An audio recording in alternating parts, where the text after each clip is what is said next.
par dire un mot, pardon, de ce qui compose, des organisations qui composent cette organisation, parce que tout part en fait du terrain.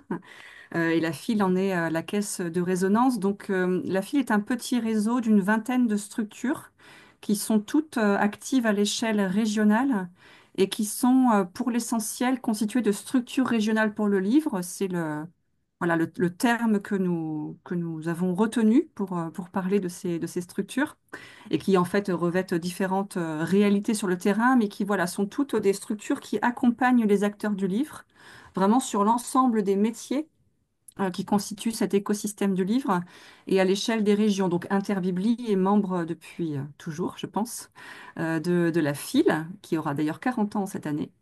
Voilà, donc petit réseau, grandes ambitions, parce qu'on est vraiment au contact de nos membres pour voilà, promouvoir cet écosystème du livre et puis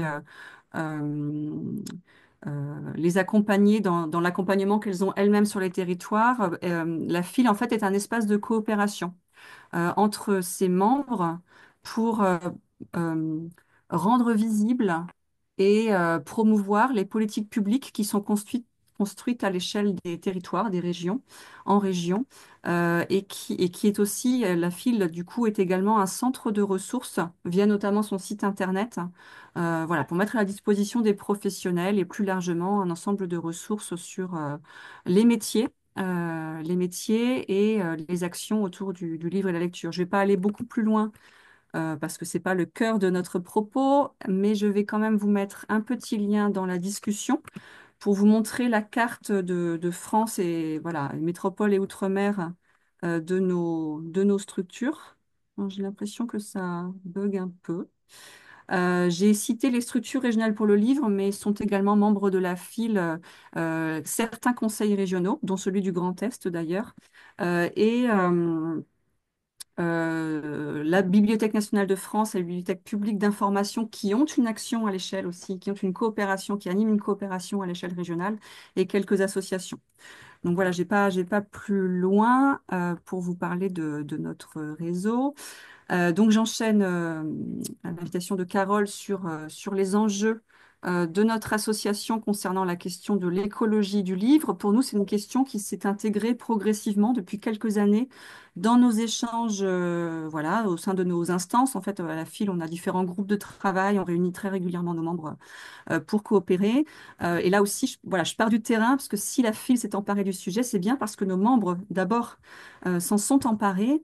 Les choses se sont faites progressivement, mais je vais juste citer pour ce qui concerne les collègues dans les territoires, deux journées professionnelles, hein, pour vous dire qu'il y a une actualité forte sur le sujet pour ce qui concerne nos membres. Donc, on y a eu une réunion, une journée très récemment organisée par Occitanie Livre et Lecture avec l'Université de Toulouse et la ville de Toulouse, le 10 février, une journée interprofessionnelle sur l'écologie du livre.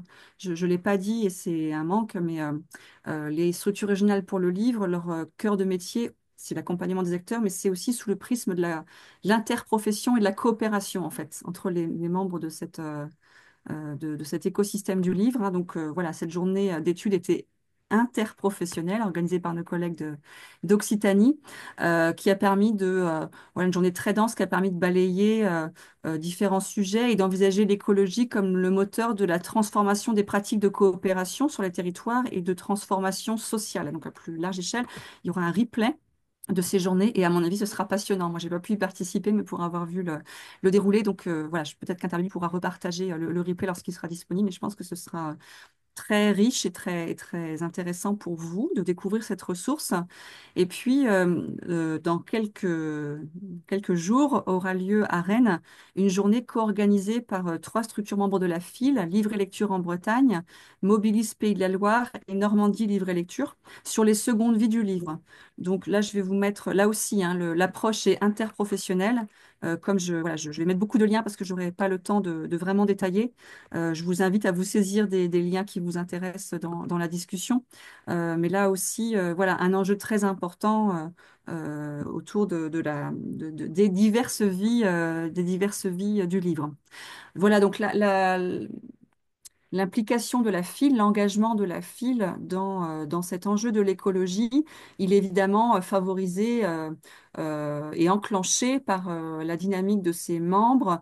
Je vais citer deux structures et deux particularités. En Normandie, la structure régionale pour le livre travaille depuis déjà quelque temps sur le sujet avec une collègue, Marion Casi, qui anime aussi une coopération des acteurs et la Normandie a produit une charte de l'écologie du livre, qui est vraiment un outil que je vous invite à découvrir, là aussi que je dépose dans le chat et qui a pour objectif d'identifier des bonnes pratiques, de mutualiser, voilà, de voir comment on peut mutualiser des actions à l'échelle, là aussi, interprofessionnelle et qui édite aussi un certain nombre de valeurs pour un écosystème sain, voilà, dont chacune peut s'emparer là où il se trouve dans nos métiers du livre.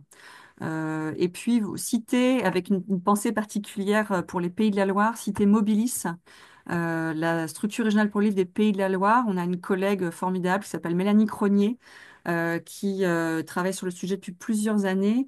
Et Mobilis a en fait obtenu un financement de l'ADEME pour créer le poste de Mélanie. Ça, c'est très intéressant. Et pour créer donc une mission au long cours sur le territoire. Donc voilà, Mélanie organise beaucoup de choses, a créé beaucoup de ressources. Et bon, malheureusement, Ouais. vous connaissez la situation dans les Pays de la Loire. Malheureusement, la dynamique va s'éteindre avec la disparition de l'équipe de Mobilis. Je- Delphine, je me Oui, permets juste de faire une micro-parenthèse. Mélanie Cronier va nous rejoindre à cette réunion. Je viens de lui envoyer le lien. Donc, si d'accord. vous avez des questions à lui poser tout à l'heure, n'hésitez pas. C'est bien que tu m'aies interrompu, Louise, parce que je me rends compte que le temps passe très vite et qu'il faut que j'accélère pour vraiment laisser la parole à Isabelle et à Anaïs. Donc, je vais me contenter finalement voilà, de citer des choses pour aussi peut-être se laisser un temps de discussion. Donc, je vais simplement vous dire que la FIL a produit un dossier dans le cadre de cette mission de centre de ressources que j'évoquais, un dossier qui s'appelle Livres et lectures à l'heure de l'écologie, qu'on a sorti, ça date déjà un petit peu, en novembre 2022, mais qui était un petit peu l'acte fondateur, on va dire, le premier gros marqueur de l'engagement de la fédération dans ce sujet de l'écologie. Comme à notre habitude, ce qu'on aime bien faire à la FIL, c'est mettre en valeur ce qui se passe sur les territoires, montrer voilà, les initiatives qui sont prises, qui peuvent inspirer d'autres collègues. Il y a d'ailleurs une mise au point sur les enjeux de l'écologie du livre qui a été faite par Marin Schaffner, membre fondateur de l'Association pour l'écologie du livre. Et les contenus s'organisent autour de 4 engagements clés: sensibiliser, expérimenter, coopérer, prolonger. Je vous signale simplement qu'il y a un espace ressources dans ce dossier qui est régulièrement mis à jour. La FIL, par ailleurs, représente ses membres dans différents groupes de travail qui sont montés à l'échelle nationale. Donc, ça nous a donné l'occasion de participer aux travaux qui avaient été initiés et animés par le ministère de la Culture sur la transition écologique des bibliothèques. Ça va parler à beaucoup d'entre vous, je suppose, et notamment évidemment à Isabelle, puisque la BF était partie prenante très engagée de ces travaux et qui a permis d'aboutir sur un guide. J'ai aussi le lien, donc hop, je le pose là. Euh, et puis, mais là aussi, je sais pas, Anaïs, si tu avais prévu d'en parler, donc je vais aussi aller assez vite. La FIL est associée à une démarche Carole a dit l'essentiel en définitive, hein, qui réunit plusieurs structures régionales pour le livre et l'Association pour l'écologie du livre, et qui consiste en l'organisation depuis déjà 2 années de webinaires sur vraiment une très grande diversité de thématiques ayant trait à l'écologie du livre, donc en format visio. C'est d'ailleurs dans ce cadre-là que se déroule ce Disons jeudi. Il y a une charte de com commune avec un calendrier semestriel que je balance. ça dans la discussion. Et puis, voilà, je vais pas m'attarder parce qu'on y reviendra peut-être et qu'on n'a pas vraiment le temps. Mais il y a déjà une très belle collection de sujets qui ont été abordés. Et la FIL, son rôle dans ce collectif, c'est notamment de collecter les différents replays et de les mettre à disposition sur son site. Donc, je vous invite vraiment à aller découvrir toutes les thématiques qui ont déjà été abordées, le calendrier, comme je l'ai dit, et à vous nourrir des contenus, voilà, une démarche intéressante aussi actuellement d'aller voir un peu d'autres secteurs et de se nourrir un peu de pratiques autour de l'écologie dans d'autres secteurs que celui de la culture. Et je trouve que c'est absolument passionnant. Voilà, donc pour résumer sur cette partie, les enjeux de la FIL, c'est de s'engager résolument sur cet enjeu de façon complémentaire avec ce qui se fait sur les territoires, de façon à amplifier aussi les dynamiques et puis à être un espace en lien avec les organisations nationales, professionnelles et institutionnelles. Voilà. Et donc en 3 minutes, parce que j'ai déjà été beaucoup trop longue, vous dire que l'actualité de la file actuelle, enfin aujourd'hui, et on y est jusqu'au cou, si vous me pardonnez l'expression, c'est de travailler au dépôt d'un dossier alternative verte. Donc je ne sais pas si vous connaissez ce dispositif qui en fait a été initié par le ministère de la Culture et le Secrétariat général pour l'investissement dans le cadre du plan France 2030 et qui vise à accélérer la transition écologique des entreprises culturelles. Donc, je ne vais pas revenir sur l'historique, mais actuellement, suite aux remous gouvernementaux et budgétaires que nous avons connus, on est toujours dans l'attente de la nouvelle vague, enfin du calendrier en tout cas de dépôt d'un nouveau, qui nous permettra de déposer le projet sur lequel nous travaillons depuis allez, 9 mois à peu près, de façon hebdomadaire avec l'ensemble de nos membres, dont Interbiblique qui est très très mobilisé sur le sujet. Donc notre place à nous, euh, en fait, on constitue un consortium avec les structures régionales pour le livre. La FIL, c'est un petit peu l'espace administratif, communication, hein, de portage du projet. Mais le fond de notre projet, c'est de pouvoir aller proposer aux acteurs du livre sur tous les territoires de s'associer à des expérimentations et des recherches-actions sur 6 sujets que nous avons groupés dans 3 axes. Donc l'expérimentation de nouveaux modèles économiques et de gouvernance, la question des publics, de leur sensibilisation et aussi de leur capacité à profiter de l'offre culturelle, notamment sur des enjeux de mobilité, et les coopérations artistiques et culturelles. Ça, c'est les trois grands axes voilà, dans lesquels on a regroupé nos 6 sujets. Donc, Alternative Verte, c'est un projet voilà, qu'on compte mener sur 3 ans, avec l'idée que les structures régionales pour le livre sur les territoires vont pouvoir vraiment embarquer les acteurs qui le souhaiteront, donc notamment les bibliothèques, bien évidemment, avec l'idée donc de créer de la ressource et des projets qui seront bien documentés et qui pourront être répliqués sur d'autres territoires. Voilà, j'ai été très très rapide, mais j'ai déjà beaucoup trop dépassé le temps. Ne t'inquiète pas, mais tu as commencé à te parler à Alternative Verte au moment où Mélanie nous a rejoint. Donc, Et ben voilà, bienvenue magnifique. Mélanie.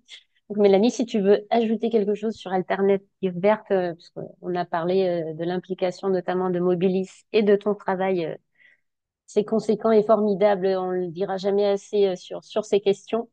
Donc, ça, tu peux rajouter. Mais en tout cas, Delphine a fait le tour de cette question et bienvenue à Mélanie. Alors, bonjour tout le monde, sachant que je viens d'arriver, j'ai pas écouté tout ce que Delphine avait dit.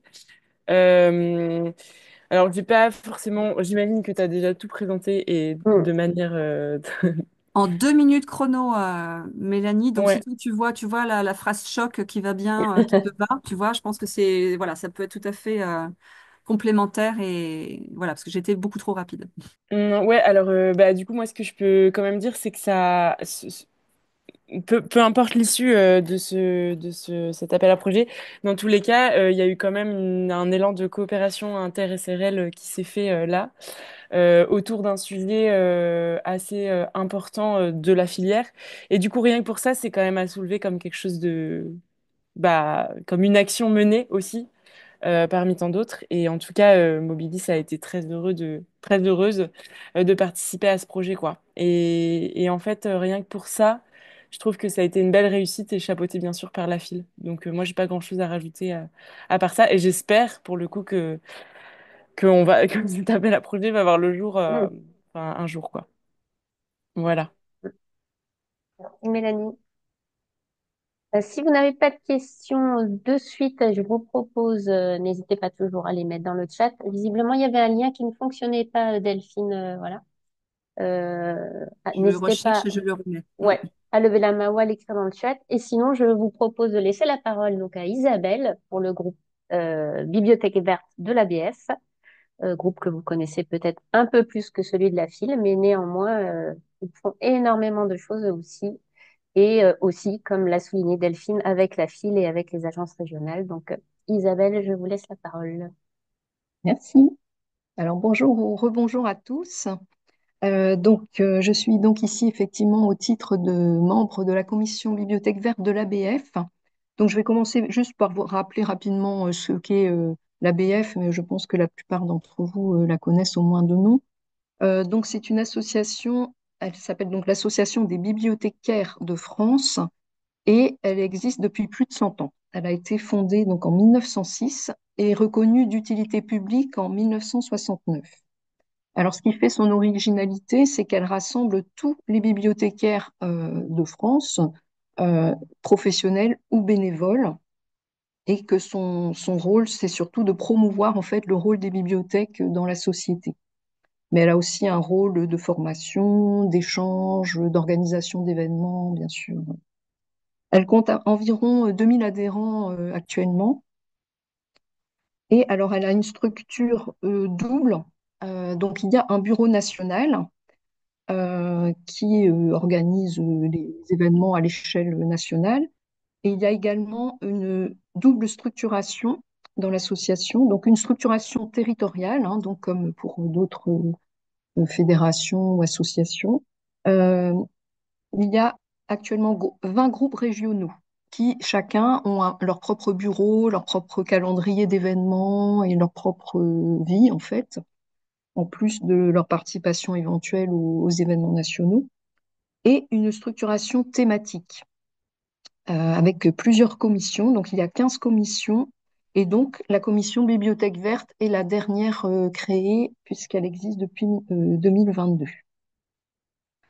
Alors, pour vous présenter un peu plus précisément la commission Bibliothèque verte, je vais essayer de vous partager mon écran. Euh, est-ce- alors, il faut que je...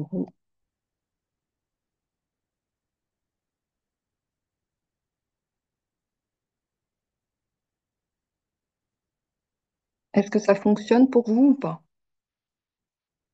Alors, pour l'instant, moi, je Non, il ne faut que vois je pas. reclique peut-être là. Voilà. C'est Là, bon. normalement. C'est bon, Là, ça. Là, c'est bon, vous voyez? oui. Oui. Est-ce que c'est assez gros ou vous voulez que je grossisse un petit peu?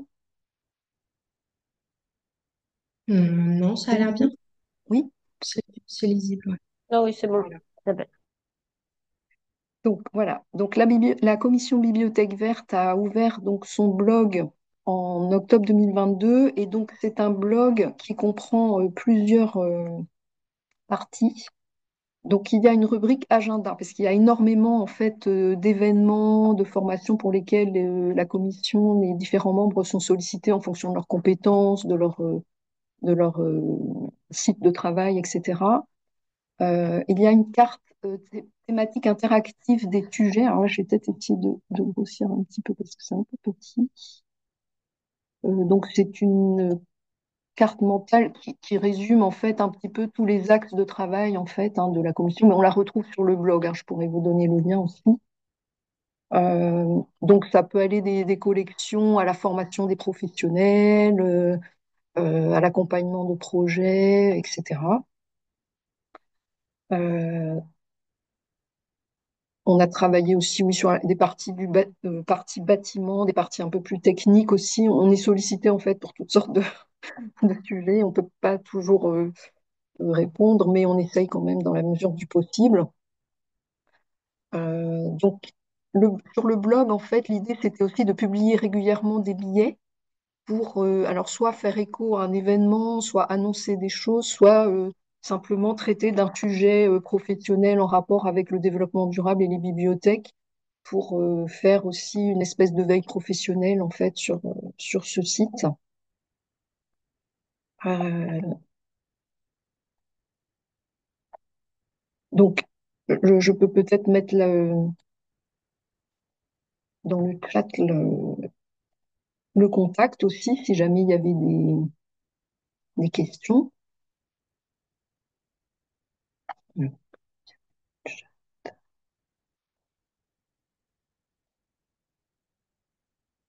Bah, je vais le faire après parce que je crois que j'ai plus accès au...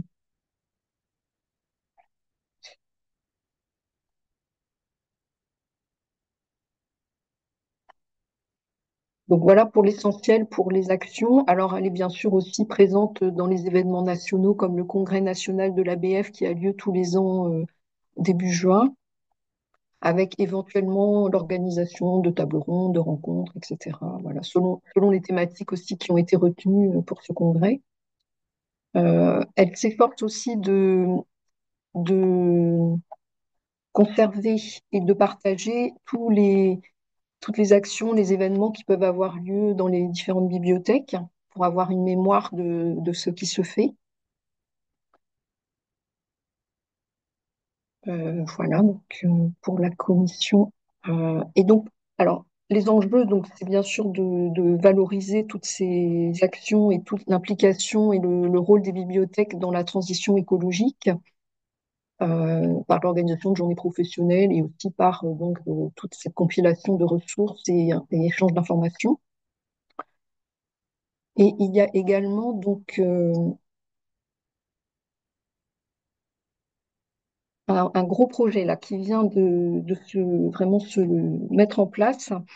C'est un projet d'advocacy, donc un plaidoyer en faveur des bibliothèques qui a été porté par deux commissions de l'ABF, la commission advocacy et la commission bibliothèque verte, et qui a abouti donc à un, un document. Alors, faut juste que je retrouve.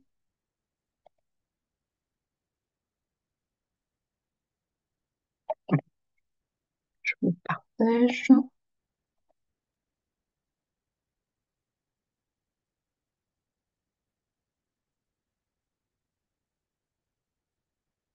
Le temps que le document se charge, effectivement, sur cette question comme sur d'autres, hein, on sait que l'advocacy et tout ce qui est plaidoyer est vraiment très important. Enfin, on ne parlera même pas de la culture tout court aujourd'hui, mais c'est aussi, on le voit aussi, la force voilà, des groupes de travail que sont l'ABF, la FIL, l'Association de l'écologie du livre, que de monter ces plaidoyers collectifs. Voilà. On sait aussi que parfois, auprès de nos élus, notre parole individuelle ou de notre établissement peut être moins forte que ne l'est quand on s'assoit ou on s'appuie, on va dire, sur des plaidoyers portés par des collectifs divers et variés. Donc, ça, c'est vraiment intéressant et c'est des documents à avoir, voilà, vraiment sous la main. Je manque un peu de pratique pour le partage de documents et j'ai oublié d'enlever le précédent. Du coup, il est resté dessus, je crois. Alors, je vais recommencer. Voilà. Il faut faire une action pour enlever, non? Ou on peut Hum, enchaîner? Non? Normalement, Parce non, que il là, suffit il de est changer sur... d'écran. Ou alors vous arrêtez le Oui, partage et vous relancez le oui, c'est partage. ce que j'ai essayé de Ouais. faire. Alors,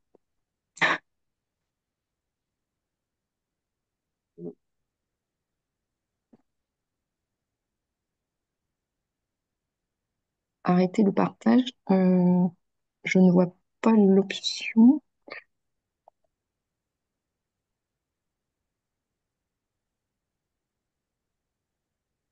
Non. Moi, j'ai pas de partage. Mais sinon, moi, je le partage moi, hein, si vous voulez. Vous vouliez partager quoi, Isabelle, le plaidoyer?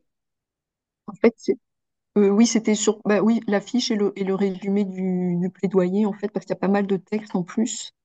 Euh, Je viens d'arrêter le partage, comme ça vous pouvez d'accord, très repartager. bien. Merci.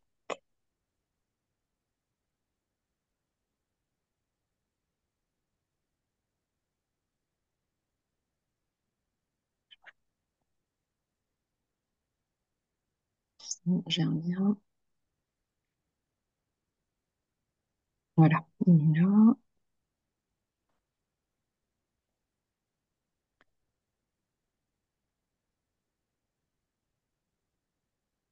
Voilà. Désolée.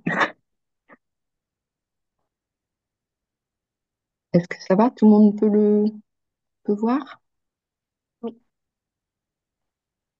Voilà, donc il y a une très belle affiche qui a été réalisée par Émilie Vast pour faciliter donc la communication avec les élus ou les publics concernés, les autres professionnels, etc.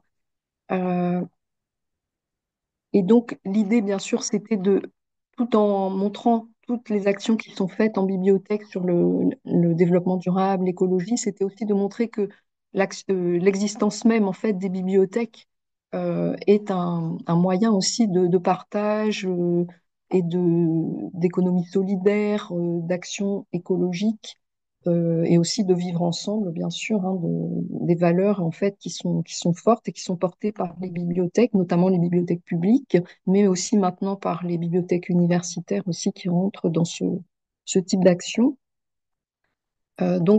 C'est par exemple, on peut signaler à la fois ce qu'on fait et aussi utiliser donc les arguments qui sont répertoriés ici, et je vous enverrai aussi le lien. On le retrouve hein, de toute façon sur le blog de l'ABF, mais voilà, c'était l'idée de faire de la médiation, de la sensibilisation auprès de tous les groupes, en fait, toutes les collectivités qui sont, un- qui sont concernées, notamment aussi ben, dans cette période de restrictions budgétaires et éventuellement de remise en question peut-être pour certains de ces services publics, de pouvoir montrer voilà, que ça rentre tout à fait dans les objectifs fixés par les différents ministères ou les objectifs de transition écologique. Alors, instant promotion, effectivement, très belle affiche réalisée par Émilie Vast qui est dans le Grand Est, voilà, qui est illustratrice Ah oui, dans le ça je ne Grand Est, savais pas. Oui, voilà, notre instant promotion, mais qui est maintenant très largement connu au niveau national. Et oui, ce qui est vraiment intéressant dans ce plaidoyer, c'est effectivement ce qu'on fait toutes, hein, que ce soit la FIL ou l'Association de l'écologie du livre, c'est aussi de le rattacher directement aussi à nos publics et aux notions d'accueil, etc. Voilà, ce ne sont pas que des questions écologiques de papier, etc. C'est vraiment aussi lier ce plaidoyer à ce qui nous est oui, le plus oui, important, oui. c'est les mots publics. C'est tout un ensemble, effectivement, puisque les bibliothèques, dans certains cas, servent de refuge climatique ou de ressources partagées de biens communs, en fait, hein, pour leur documentation, leur espace de travail, etc. Euh, donc, il y a un appel à contribution. Donc, pour ceux ou celles qui n'auraient pas encore éventuellement signalé des actions ou euh, des projets, voilà, des objectifs, voilà, il y a un formulaire en ligne qui est disponible et également donc une déclaration pour être repéré sur la carte des bibliothèques. Donc, par rapport après à la géographie, ça peut être intéressant pour les gens qui sont à proximité aussi de voir ce qui est fait. Peut-être après d'être relayé aussi dans la presse, enfin voilà, d'utiliser des leviers de communication aussi par rapport à ça. Voilà, donc je vais vous envoyer les liens. Est-ce qu'Isabelle, côté ADBU, on connaît peut-être un peu moins côté nous, lecture publique. Oui. Il y a un équivalent de ce type de groupe ou Alors, pas il du vient tout? de créer un groupe, oui, d'échange sur la transition écologique et je m'y suis inscrite, mais pour l'instant, il n'y a pas eu encore de réunion Ok, de projet définie. Mais ça, il y a juste pour l'instant une liste de partage, en fait, d'accord. voilà. Donc là, je suis en attente de, Non, non, ok. Non, mais c'est intéressant. Enfin, et puis de toute façon, ce qui est dit pour la lecture publique, entre guillemets, l'est aussi pour les bibliothèques universitaires, bien oui, évidemment. Enfin, oui, oui, voilà. de toute façon, oui, ça s'inscrit aussi dans les plans des universités en général. Et puis, de toute façon, oui, au niveau professionnel, il y avait beaucoup de collègues qui étaient intéressés aussi en BU pour participer à ce groupe-là. Bon, après, voilà, il va démarrer, je pense, prochainement. Mais voilà, alors, je vous envoie les liens dans le chat. Et donc, n'hésitez pas à poser des questions parce que j'ai peut-être pas été très claire, j'ai été un peu vite. Donc, Il y aurait des questions ou pas? Oui, bon, bah, Isabelle, vous vouliez ajouter quelque chose? Non, a priori, je pense que Ok. j'ai rien oublié. De toute manière, voilà, on aura un temps de questions après. On passe voilà d'une fédération sur à des échelles régionales et de coopération, et on voit que ça, on peut mener des gros projets. Et puis Mélanie l'a dit, c'est cette coopération en soi est déjà une réussite de toute manière, ce qui est le cas aussi au niveau de l'ABF et ce qui est aussi le cas pour l'association de l'écologie du livre, qui elle prend encore un peu plus de hauteur par rapport à nous, puisqu'elle va au-delà évidemment des bibliothèques, au-delà de l'ensemble de la chaîne. Elle prend voilà, vraiment un peu de hauteur dans le bon sens du terme pour chapeauter, non, pour prendre une vision voilà, très élargie de cette question. Et c'est avec plaisir donc du coup que je passe la parole maintenant à Anaïs pour nous présenter cette association et puis de son lien aussi avec la lecture publique, les bibliothèques et plus largement les enjeux qui les animent. Merci Carole, merci à tout le monde. C'était super. En plus, j'ai découvert le plaidoyer, entre autres, grâce à cette visio, donc je suis bien heureuse. Du coup, voilà, moi je suis Anaïs Massola, je suis libraire depuis une vingtaine d'années et présidente de l'Association pour l'écologie du livre que j'ai cofondée avec une vingtaine de personnes il y a 6 ans maintenant, bientôt.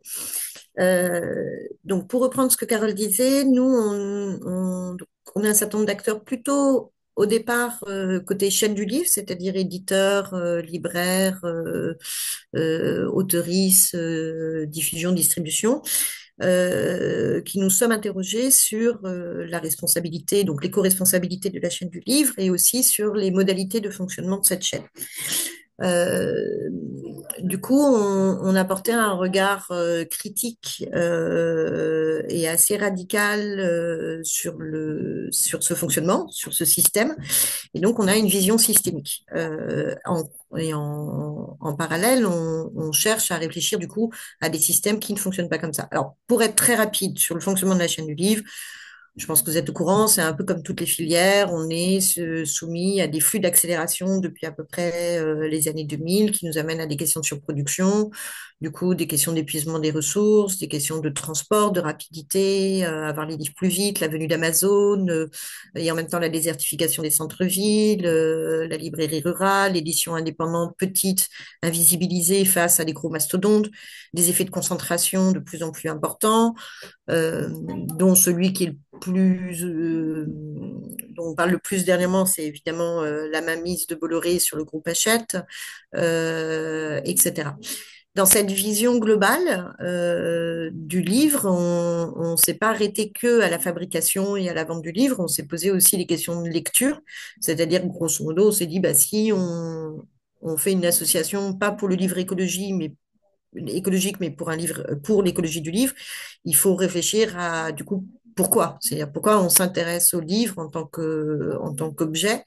Et le livre, c'est important, c'est un véhicule de transmission de pensée, de réflexion, d'ouverture des imaginaires, ou pas. Et c'est cette question dans le ou pas où on interroge les modes de reproduction de livres qui se ressemblent, de qui écrit pour qui et pourquoi, etc. Donc, grosso modo, le périmètre de l'association, c'est vraiment les mondes du livre et de la lecture. Donc, c'est vraiment sur une vision globale, dans le sens où l'idée n'est pas de sauver à tout prix un certain nombre de métiers de manière un peu hors sol, mais d'essayer de créer des systèmes alternatifs qui nous permettent de continuer à diffuser des pensées et donc sans doute à produire des livres de manière indépendante, mais dans des objectifs d'émancipation, de dignité sociale, etc.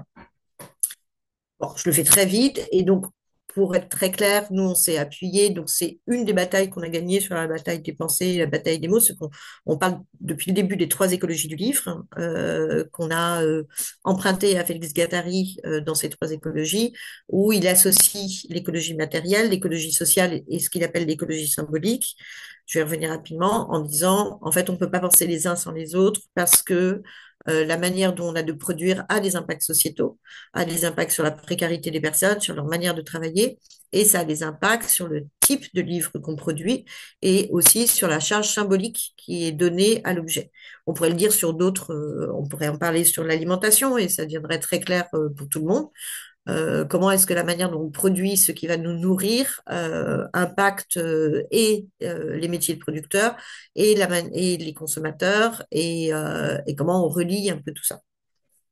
On a appliqué vraiment ça à l'écologie du livre et du coup, ça nous a amené à aller emprunter vraiment dans l'écologie dans le sens de science, des mots-clés comme la question, par exemple, de l'interdépendance, où on s'est dit aujourd'hui, on voit la chaîne du livre de manière chaînée, c'est-à-dire un maillon après l'autre, et on s'est dit, en fait, il faut y réfléchir de manière toile d'araignée, c'est-à-dire en quoi la manière dont une bibliothèque travaille, un bibliothécaire fait son travail, a des impacts sur les modèles de production et inversement.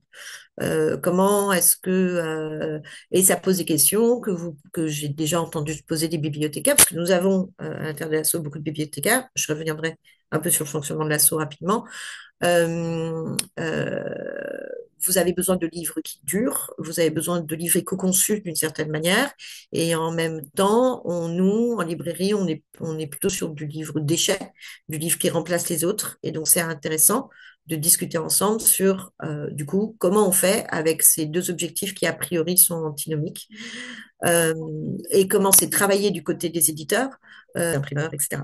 On a ouvert de cette manière-là toute une partie de questions et en proposant clairement de s'y atteler à l'aide de deux méthodologies. La première, c'est de faire discuter des gens qui n'avaient pas trop l'habitude de discuter ensemble jusqu'ici, des bibliothécaires et des éditeurs avec des libraires, des distributeurs. C'est quand même même si on était dans cette chaîne, on avait un peu des fonctionnements en silo, avec très peu d'interconnaissance de la manière de faire nos métiers, de nos objectifs, de notre quotidien. Euh, et du coup, l'association s'est créée comme un espace de discussion et de réflexion, et aussi de plaidoyer, j'y reviendrai. Donc, c'est un endroit où les gens adhèrent en nom propre, pas au nom d'une structure, ce qui nous évite comment dire, tout lieu de négociation et tout lieu où on pourrait dire, mais c'est pas ma faute, c'est la faute, etc. Ce qui pouvait être assez bloquant, du type, du côté de la librairie, c'est pas moi qui produis les livres, donc je suis désolée à mon client s'il est imprimé en Chine ou s'il est imprimé ailleurs, j'ai pas la main dessus. Donc, on s'est ôté cette charge-là en se mettant autour d'une table et en disant, en fait, on apprend à se connaître et puis on essaye de comprendre nos différents fonctionnements. Mais à côté de ça, comme on a une vision très radicale, et clairement ce qu'on vise, nous, c'est qu'est-ce qui va se passer à quoi va ressembler le livre post-pétrole. Donc on est vraiment sur une question de décroissance et de ralentissement dans les objectifs du GIEC, voire peut-être un peu plus. Du coup, ça nous oblige aussi, au sein de l'association, pas à créer des pansements qui nous permettraient de mieux travailler ensemble ou des labels qui nous permettraient de pouvoir afficher une certaine vertitude, je ne sais pas comment dire autrement, mais au contraire de se dire, dans un monde post-pétrole, comment ça va marcher tout ça?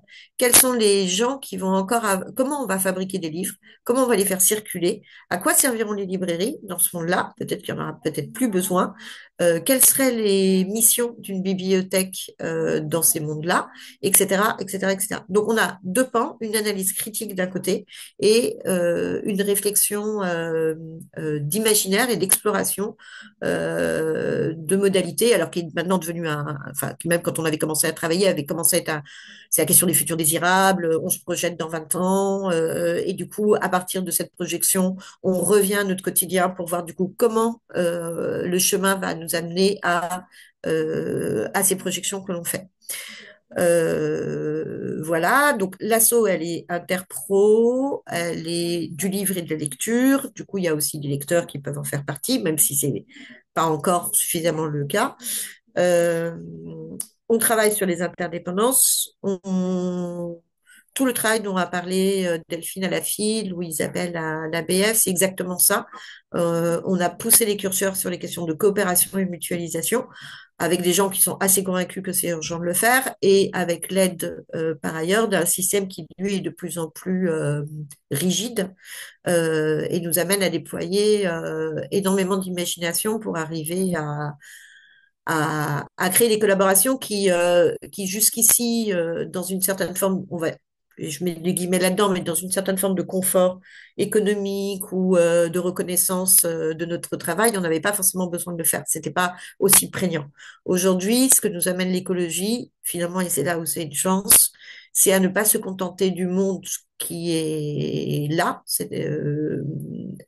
Et on a bien évidemment aussi une vision décoloniale, dans le sens où tout ça n'existe que parce qu'il y a tout un paquet de ressources qu'on va piquer ailleurs et sans aucune relation avec les personnes dont on est actuellement les débiteurs, que ce soit sur le papier, le plastique, le pétrole pour le transport, etc., etc. Donc, l'association, elle est essentiellement basée en France. On a pas mal de liens sur, on va dire, la francophonie du Nord. Mais on développe quand même depuis le début des liens aussi, entre autres, grâce à l'Alliance des éditeurs indépendants et la l'AILF, donc Association internationale des libraires francophones, avec des personnes qui travaillent enfin, qui s'interrogent sur ces questions-là, mais sur une autre perspective, qui ne sont pas des questions d'économie, qui sont des économies frugales, enfin de la frugalité, et qui du coup sont d'autant plus intéressantes par rapport à nos perspectives post-pétrole. Voilà. Et après, peut-être très rapidement, disons que les grandes missions de l'association, au départ, ça a été de créer un discours et de faire entrer ce discours. Ça nous a été beaucoup aidé, entre autres, parce qu'on a été très accueillis dès le départ dans les agences régionales du livre, dans les régions. Euh, donc, ça a été ça d'une part, pousser les curseurs, pousser le discours. On a en grande partie réussi. La radicalité de notre discours fait on a peu la possibilité d'être greenwish, enfin récupéré dans un discours, on va dire, plus officiel et qui enlèverait sa charge un peu, sa forme de puissance, on va dire. Et de l'autre côté, c'est la création d'un réseau. Et ça, c'est ce que on continue à bâtir un peu plus tous les jours. On est persuadé dans ces questions de coopération et mutualisation qu'il faut créer un réseau dense et d'amitié entre un certain nombre de personnes pour faire face à ce qui va arriver. Et les choses étant liées par le dérèglement climatique et par le dérèglement politique qui est en cours en ce moment. Voilà, donc ça, c'est les deux grosses actions qu'on mène depuis le début. Et on le fait à travers un certain nombre d'outils en commun. Il y a une grande horizontalité au sein de l'association. On a des outils de fil de discussion, on a un espace commun. Bon, il y a plein de choses que les gens, enfin, je suis présidente, mais bon, je suis quand même plus au courant, on va dire, que la majorité des adhérents de l'association de ce qu'on y fait. Mais il y a plein de choses, je ne sais pas, tout ce qui s'y fait. Et donc, c'est vraiment en mode une sorte de plateforme d'autonomisation. Euh, voilà, d'autonomie. Et on a aussi d'autres outils comme un petit livre qu'on a publié il y a déjà donc maintenant 5 ans, La Gazette qui est publiée une fois par an, un site, alors je vais essayer de vous mettre, donc qui est donc je vous mets la partie ressources parce que je pense que c'est celle-là qui vous intéresse le plus. Donc alors, attendez, je vous mets ça dans le chat. Mais on est en train de refaire le site qui va, j'espère, je croise les doigts, qui a pris un peu de retard, mais qui devrait voir le jour, je pense, d'ici un mois, quelque chose comme ça, et qui permettrait d'avoir tout un paquet de ressources qu'on va essayer de mettre en place d'un peu de manière différente de ce qu'a fait la FIL ou de ce qu'ont fait les ARL. Voilà, on vous laissera la surprise, vous verrez. Mais en tout cas, dans le site existant, vous avez tout un paquet de ressources sur lesquelles l'association s'est appuyée, des rapports, des documents, des écofictions aussi, qui nous amènent à la question du livre post-pétrole, etc.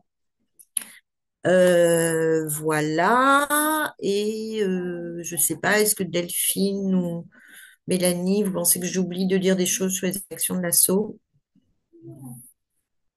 Moi, je voudrais juste, Anaïs, voilà, renchérir un peu sur ce que tu as dit, sur le fait que l'association avait poussé un peu les curseurs et le confirmer, parce que j'ai cité tout à l'heure notamment Normandie Livre et Lecture et Mobilis, qui avait aussi voilà, vraiment poussé la file via ses expertises à rentrer dans le sujet, mais on doit aussi beaucoup à l'Association pour l'écologie du livre hein, et ses partenariats avec les agences qui effectivement nous ont fait vraiment avancer dans cette dynamique-là.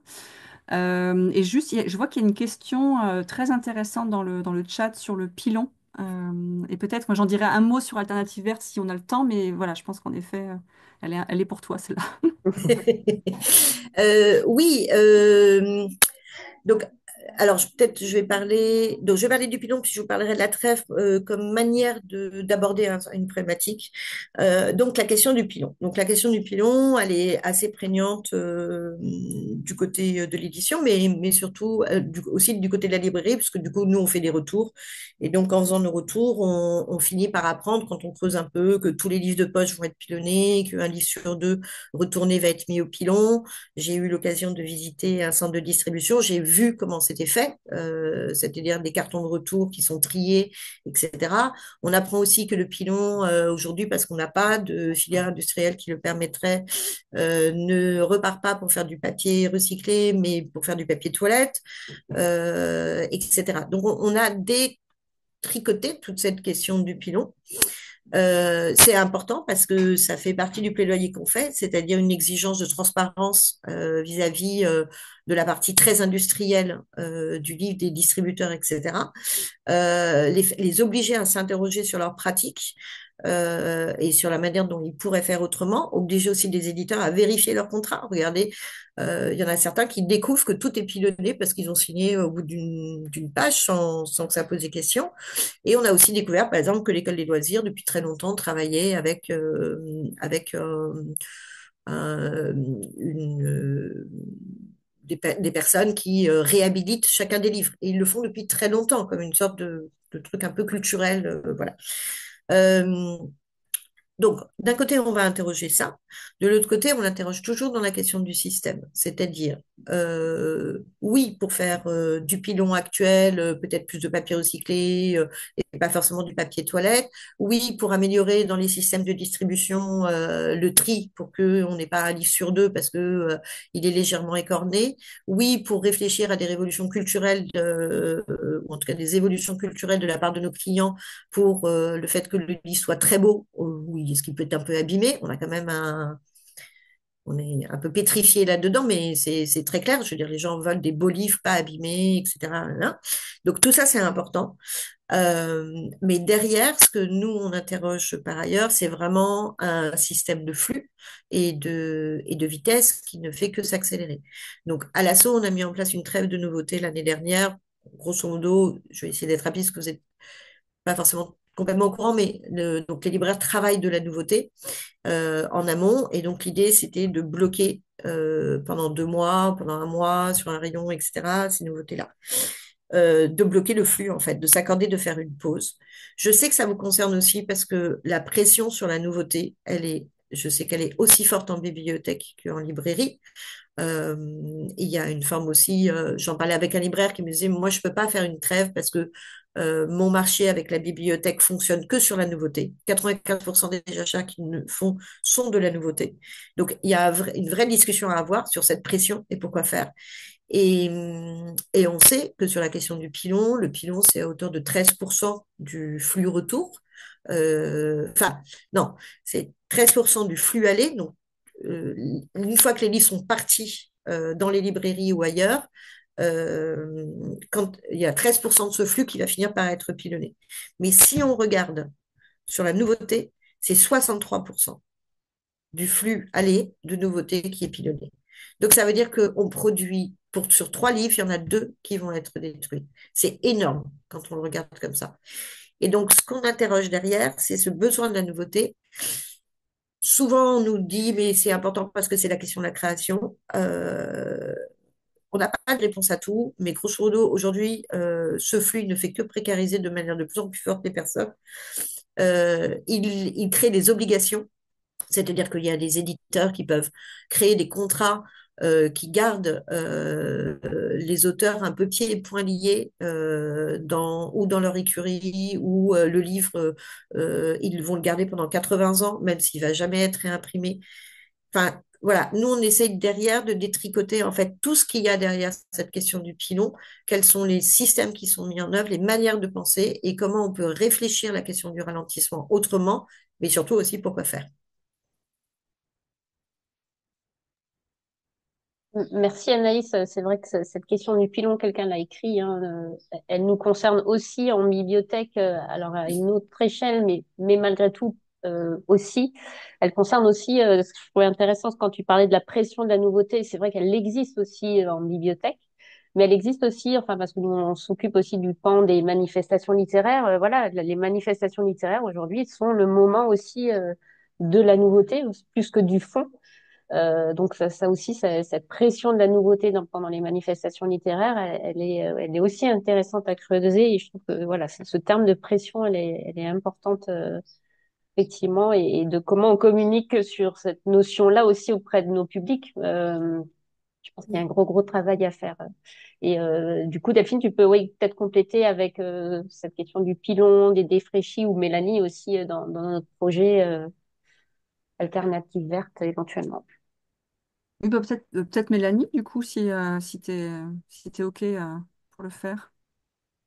Oui, alors dans le projet Alternative Verte, il y a une action parmi les 6 qui existent dans ce projet qui était vraiment à destination de réfléchir à la seconde vie de ces livres et notamment par le biais des défraîchis. Parce que les défraîchis, pour le coup, quand il y a des retours sur des livres qui sont encore considérés comme neufs et qui peuvent être réintégrés au stock, c'est un peu moins, entre guillemets, problématique pour les maisons d'édition. Mais par contre, les défraîchis, ils vont presque de facto au pilon, voire après, j'ai pas les chiffres là et j'ai pas de chiffres à donner, mais en gros, pratiquement dans la majorité des cas, directement à la poubelle, quoi. Et donc, moi, je m'étais un peu rapprochée de la distribution de pollen pour réfléchir à cette question-là et notamment pour laisser une option aux maisons d'édition qui sont dans cette distribution-là, de leur laisser le choix pour leur défraîchis de ne pas seulement qu'il y ait juste le pilon, donc du coup la destruction des livres, mais aussi qu'il y ait un choix potentiellement de dons à des associations, sachant qu'on se parle que de quelques livres sur un titre, donc de dons à des associations ou de réparation mais qui est un autre choix qui puisse être possible, quoi. Et donc, on a travaillé sur cette question-là dans le cadre d'Alternative Verte, donc directement auprès des distributeurs, et aussi l'idée de se faire regrouper des maisons d'édition d'une même région, par exemple, et qui est notamment une possibilité de travailler directement avec des associations. Je pense à la maison d'édition Mémo qui le fait déjà dans certaines écoles de zones prioritaires à Nantes. Donc voilà, un petit peu démocratiser ça et systématiser ça. Et comme l'a dit aussi Anaïs, déjà aussi permettre un espace d'échange et de discussion sur le sujet parce que c'est pas forcément quelque chose qui est fait. Et par ailleurs, sur ce sujet-là, on organise avec Livre et Lecture en Bretagne et Normandie Livre et Lecture le 10 mars une journée à Rennes dédiée vraiment aux secondes vies du livre d'un point de vue très interprofessionnel. Donc voilà, si vous êtes dans le coin, ça peut être intéressant de venir. Merci Mélanie.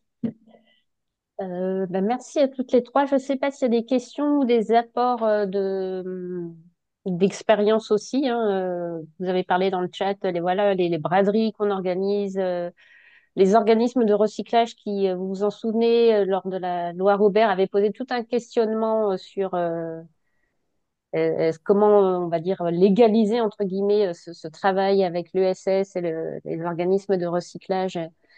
Et malgré tout, il y a quand même des questions à se poser et les bibliothécaires se les posent quand elles donnent à Livre Vert ou à d'autres structures.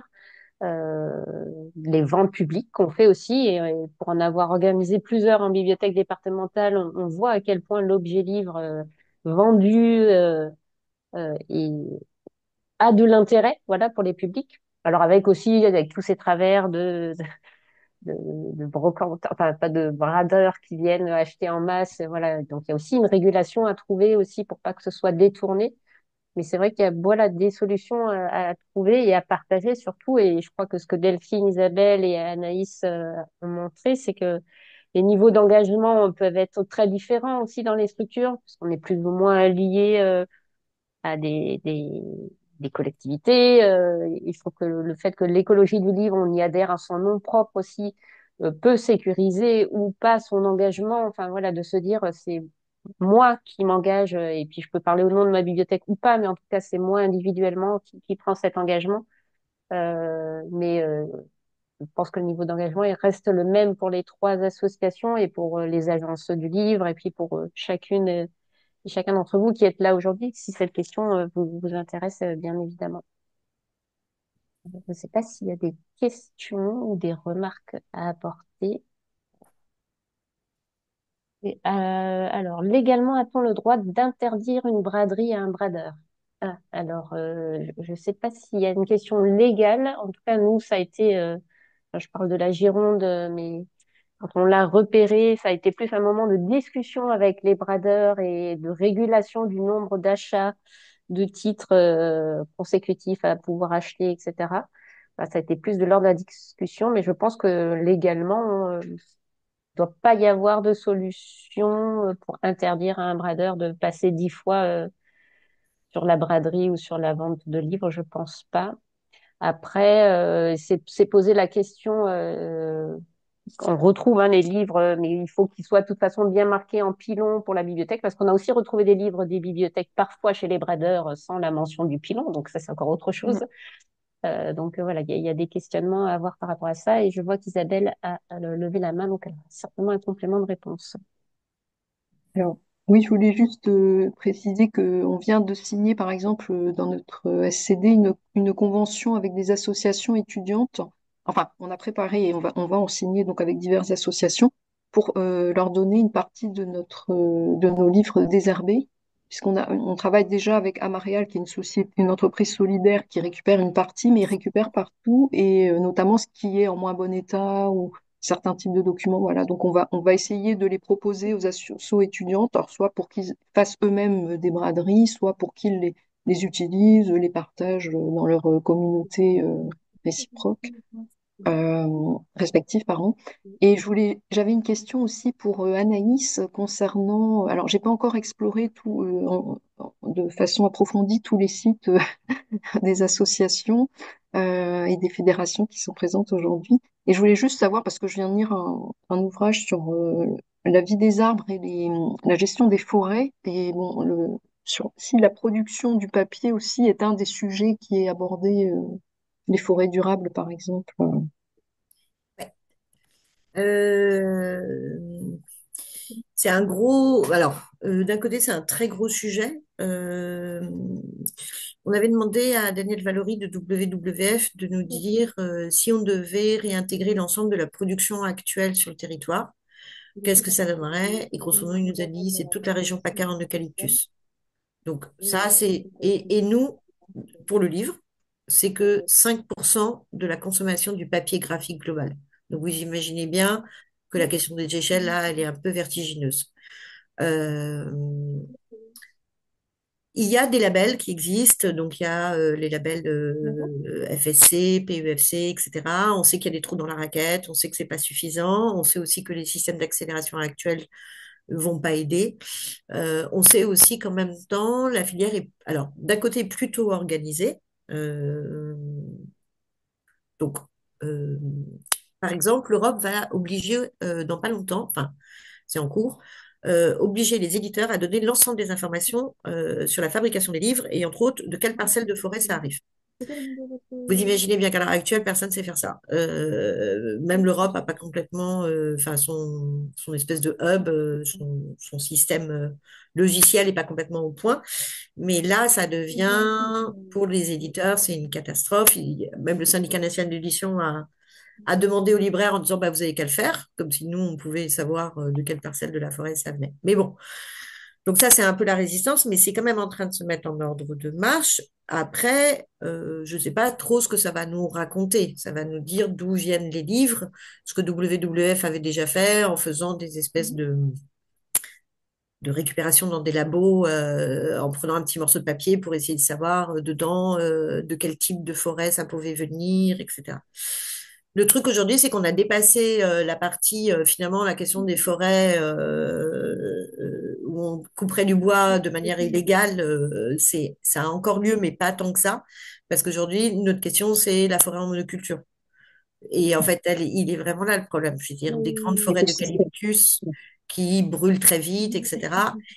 Et il faut savoir que côté papetier, les acteurs sont très peu nombreux, encore moins dire, il y a 5 gros acteurs au niveau international qui se partagent 90% du marché.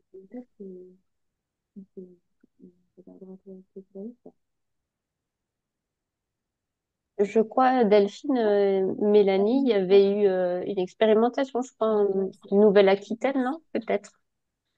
Sur l'histoire des arbres aussi et du papier. Je me souviens plus trop, donc je ne veux pas dire une bêtise, mais je sais qu'il y avait eu quelque chose et on en avait parlé en travaillant sur Alternative Verte, je crois. Alors, la mémoire me fait défaut, là, Carole, sur ce sujet-là. Moi, je repense à ce que Normandie avait aussi initié autour. Mais Mélanie, je vois que tu as rallumé ton micro, tu vas sans doute être plus précise que moi. Mais en vous écoutant, moi, je me revenait en mémoire aussi le travail qui avait été initié en Normandie autour de la filière du lin, en fait, pour voir s'il y avait d'autres façons de faire, en fait.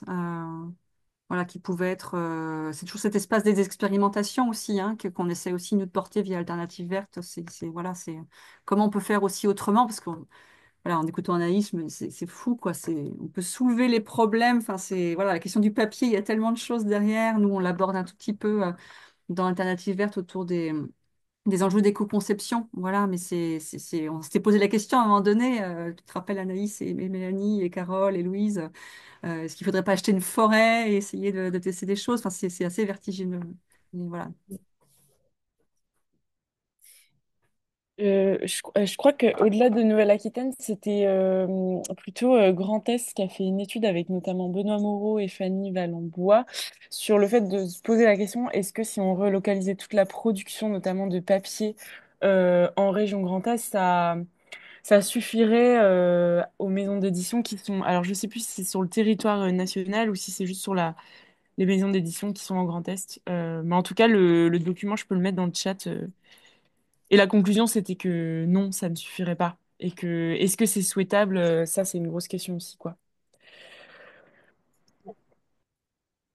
Mais ça revient à la question d'échelle. Je vais peut-être donner un autre exemple par rapport à la question des braderies, etc. Et ce que tu racontais, Mélanie, avec Pollen. Il y a Thomas, rue de l'Échiquier. Donc dans ses connaissances, il travaille à quelqu'un de chez Emmaüs. Et donc, il a proposé à Emmaüs de récupérer ses invendus. Voilà. Et du coup, ils ont mené l'expérience. Donc, ça intéressait plutôt Emmaüs parce que il y avait des titres qui étaient en plusieurs exemplaires, donc ils auraient pu les mettre dans différents centres pour pouvoir, etc.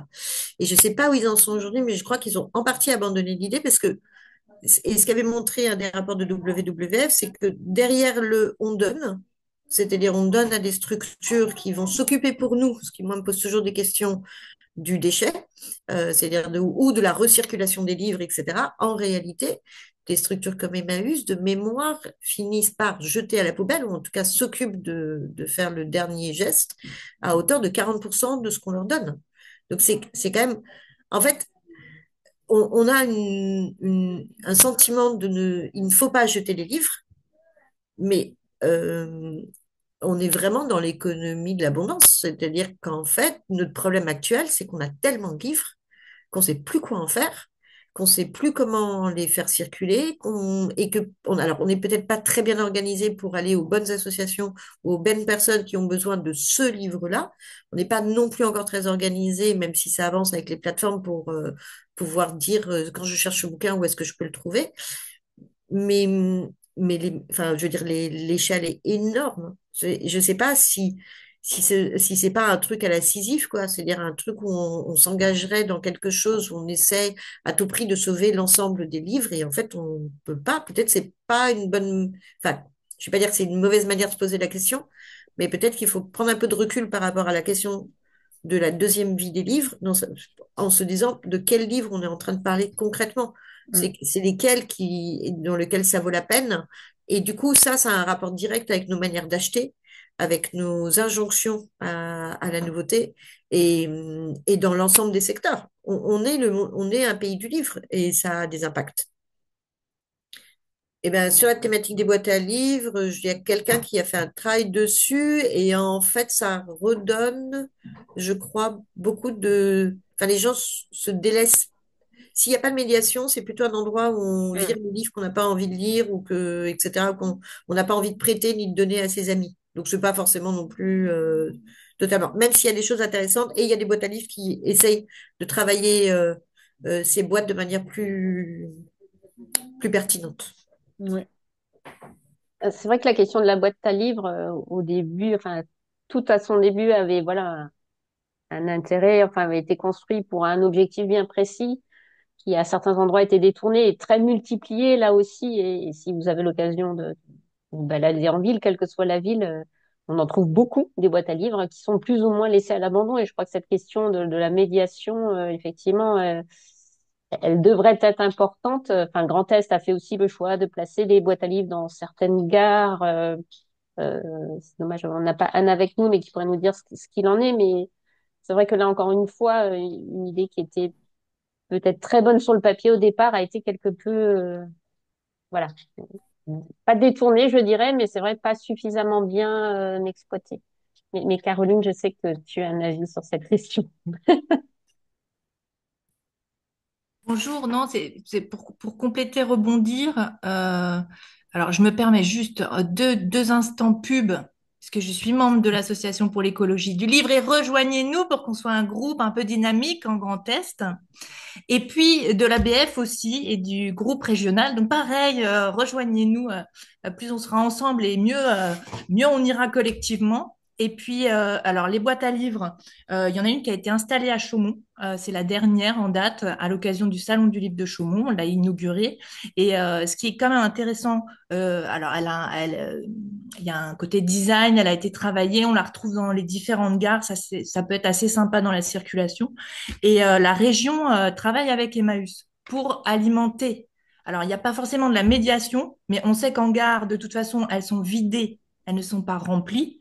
Et effectivement, je trouve que la réponse, en tout cas, qu'a apporté Anne de se rapprocher d'Emmaüs pour qu'il y ait régulièrement des livres qui soient remis, ça c'est quand même intéressant parce que sinon, quand elles sont vides, c'est vrai que c'est un petit peu triste. Et qu'il y a aussi l'exemple qu'on mettait toujours en face de Châlons en Champagne avec le réseau des médiathèques qui permettent d'emprunter dans le catalogue de la bibliothèque en récupérant ces livres qu'on a choisis, adhésion gratuite à la ville de Châlons et tout ça. Enfin bon, voilà. Et l'autre chose moi, que je voulais vous partager, c'est une réflexion plutôt. J'ai vu que les BU d'Angers avaient très bien communiqué sur une sorte de trêve imposée de la nouveauté dans les BU d'Angers avec un budget pardon, à 0 €. Et Mm. moi, je me dis, il faudrait quand même regarder, du coup, qu'est-ce que ça va. Ça me rappelle Saint-Quentin en Yvelines il y a une dizaine d'années, une quinzaine d'années peut-être. Et je me disais, bah, tiens, comment ils vont travailler justement avec pas de budget, donc c'est imposé sur le fond, sur comment ils vont répondre aux questions de pas de nouveautés papier. Enfin voilà, je m'étais dit que là, c'était un endroit où on pouvait, ce matin, où je pouvais partager cette question-là, en tout cas à moi. Et j'ai trouvé que leur communication était vraiment intéressante. Est-ce que tu penses que tu peux mettre le lien de la communication? Ouais, Oh, je peux. Alors, il faut que Ouais, je replonge un peu dans ouais, les bon, après, si t'as LinkedIn pas, ou c'est pas grave. mais ouais, j'essaye. Mm. mais cette question, elle est intéressante hein, aussi dans les BU parce qu'on a vu aussi, je crois, que c'est la Sorbonne qui, suite à la baisse des budgets, doit arrêter ou en tout cas de largement diminuer le prêt entre briques biotech, qui est quand même aussi une des bases, voilà, aussi de coopération. Et ça aussi, ça pose question. Si la baisse des budgets impacte le prêt entre bibliothèques, voilà, là aussi, en matière d'écologie du livre, peut se poser des questions. Enfin, donc là, ouais, on va y être très vite et très fort, je pense, plus que jamais sur ces questions-là, effectivement. Peut-être juste, il y a un truc qu'on n'a pas complètement abordé, et je pense que encore peut-être plus fort côté bibliothèque, c'est les questions de biodiversité et d'invisibilisation. Et un peu dans ce qu'on est en train de dire sur l'histoire des secondes vies, c'est un peu ça. C'est-à-dire qu'on est tellement noyé par la masse de trucs, de livres dont on ne sait pas trop quoi faire, etc., qu'on oublie aussi tous ces livres qui n'existent pas et qui auraient besoin d'exister, ce qui peut sembler un peu aberrant, parce qu'on pourrait se dire, faisons déjà le ménage dans ce qui existe et tout ça. Mais par ailleurs, il y a vraiment ce truc de monoculture de l'esprit, donc Je pense que c'est un angle qu'il faut continuer à garder en tête. C'est aussi quels sont les livres dont nos publics ont besoin et qui, pour l'instant, ne sont pas édités. J'ai eu la chance de lire un bouquin conseillé par une cliente je vais avoir du mal à retrouver la référence exacte, mais qui est un petit livre sur où sont les personnages non blanches dans la littérature jeunesse, qui est par un petit éditeur. Je vais essayer de vous retrouver ça avant la fin. Et en fait, quand même, la conclusion qu'elle fait, la chercheuse, en analysant 500 ouvrages avec un enfant colorisé, c'est que l'édition française aujourd'hui est incapable de faire un album jeunesse qui ne soit pas ou raciste ou légèrement à côté de la plaque ou complètement à côté de la plaque. Les seuls ouvrages qu'elle sauve à peu près sont généralement traduits de l'américain. Et du coup, ça, c'est une vraie grosse question. C'est-à-dire on a beaucoup trop de livres qui se ressemblent et sans doute pas assez de livres dont, enfin voilà, qui nous permet aussi de faire le sens de nos métiers, c'est-à-dire de diffuser des pensées pour tout le monde et de tout le monde. J'essaie de vous trouver le lien. Eh bien, je crois que nous avons voilà des sujets à réflexion très très largement. Merci Caroline pour le lien sur le budget d'Angers.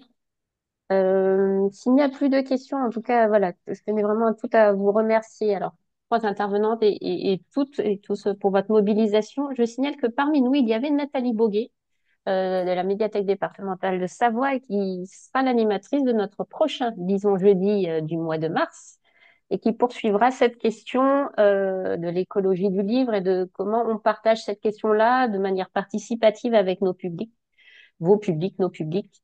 Donc voilà, Nathalie était présente, enfin, est toujours présente et voilà, sera ravie de partager cette question de la participation des publics lors du prochain Disons Jeudi, à laquelle vous êtes évidemment tous conviés. Vraiment encore merci voilà pour vos interventions. On vous a mis tous les liens. En conclusion, comme Caroline, j'ai envie de dire voilà, rejoignez les associations. En plus, l'association Écologie du Livre, il y a une petite variable pour le prix de l'adhésion. Donc voilà, c'est vraiment tout est fait pour que vous puissiez, que chacun et chacune puisse s'y engager. Et cet engagement-là n'a pas de prix, j'ai envie de dire aujourd'hui. Euh, voilà. Donc, s'il n'y a plus de questions de réflexion, merci beaucoup. Je vous souhaite un bon appétit, une bonne après-midi. Et puis, donc, on aura l'enregistrement. On le posera sur, évidemment, comme tous les autres webinaires, que je vous invite aussi à consulter si vous n'avez pas pu y participer, à regarder aussi le reste de la programmation, hein, au-delà du grand test. Elles sont ouvertes à toutes et tous. Et voilà, c'est vraiment très riche, même quand les sujets nous semblent un peu plus éloignés. Comme aujourd'hui, on voit que finalement, aucun n'est éloigné de ce qu'on vit au quotidien. Donc, continuons voilà, à œuvrer dans ce sens. Merci beaucoup. Merci Merci beaucoup, beaucoup. Carole. Merci, au revoir. Au revoir. Merci à tous. Merci à tous. Merci, au revoir. Bonne journée, au revoir.